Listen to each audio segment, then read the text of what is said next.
غزہ میں تباہ شدہ گھروں کے ملبے پر افطار، دکھ بھرا رمضان المبارک کے پہلے روزہ غزہ سٹی میں فلسطینی خاندانوں نے اپنا تباہ شدہ گھروں کے ملبے کے درمیان اجتماعی افطار کا اہتمام کیا۔ کھنڈرات کے بیچ لمبی میزیں سجائی گئی جہاں خاندانوں نے کھانا شیئر کیا، دعائیں کی اور یکجہتی کا مظاہرہ کیا۔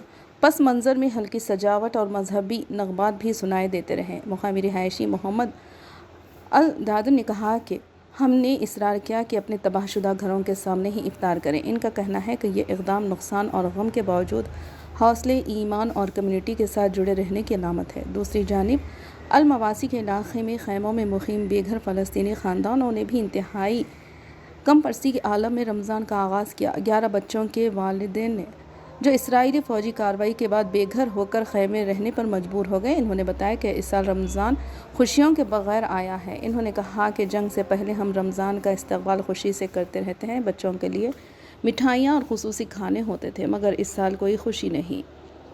الودیع ضمنی کے مطابق جس دکان پر وہ کام کرتے تھے وہ تباہ ہو چکی ہے، جس کے باعث وہ روزگار سے محروم ہو گئے۔ پہلے افطار کے لیے ان کی اہلیہ نے ایک فلاحی کچن سے کھانا حاصل کیا۔ غزہ کی وزارت صحت کے مطابق اسرائیلی فوجی کارروائیوں میں 72,000 سے زائد فلسطینی شہید ہو چکے ہیں، جبکہ اکثریت بے گھر ہو کر تباہ حال علاقوں یا خیموں میں زندگی گزارنے پر مجبور ہے۔